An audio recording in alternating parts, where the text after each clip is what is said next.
আজকে আমি পাঁঠার মাংস রান্না করব। পাঁঠার মাংসতে দেওয়ার জন্য এই যে কটা পেঁয়াজ নিয়ে নিয়েছি, এই রসুনগুলো নিয়ে নিয়েছি, 4টে কাঁচা লঙ্কা, একটা ক্যাপসিকাম, এই টমেটো আর এই আদাটা, এই জিরেটা দেব, আর এই আলুগুলো ছাড়িয়ে নিয়েছি, এই আলুটা দেবো, আর এই যে এই মাংসটা,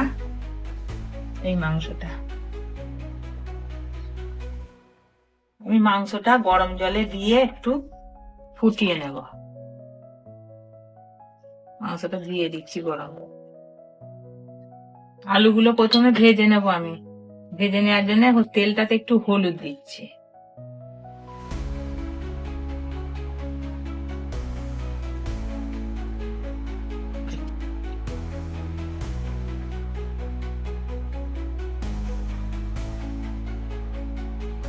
তেলটার মধ্যে আমি একটু চিনি দিয়ে দেব।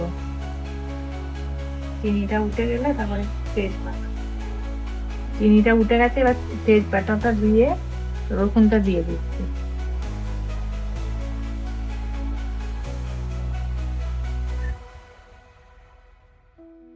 এবার আমি পেঁয়াজ গুলো দিয়ে দেবো।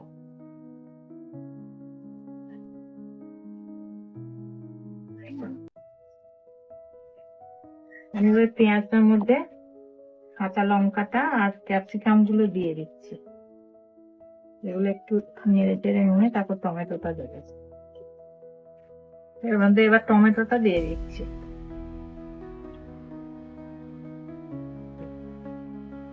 একটু নেড়ে চেড়ে নিই। আর এর মধ্যে আমি লঙ্কা গুঁড়ো, হলুদ, আদা আর জিরেটা দিয়ে দিচ্ছি।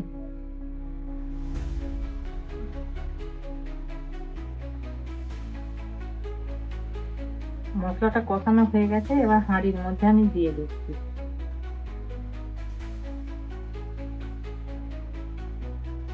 দিয়ে মাংসটা দিয়ে দিচ্ছি।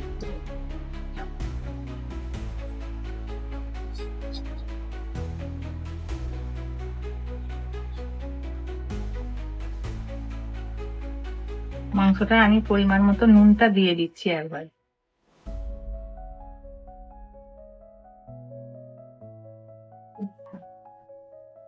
আমি এবার মাংসটার মধ্যে কাশ্মীরি লঙ্কার গুঁড়ো একটু দিচ্ছি।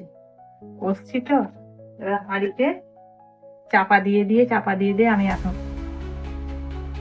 এবার আমি মাংসের মধ্যে আলুগুলো দিয়ে দিচ্ছি।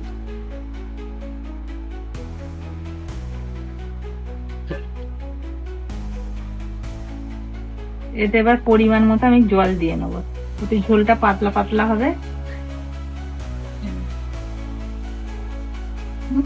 মাংসটা সিদ্ধ হয়ে গেছে, এবার নামাবার আগে এই গরম মশলাটা বেটে রেখেছিলাম এটা দিয়ে দিচ্ছি। আর এই মশলা ভাজা একটু ছিল, রাখা ছিল, এটাও দিয়ে দিচ্ছি। এটা হয়ে গেছে, এবার নামিয়ে নিয়েছি মাংসটা।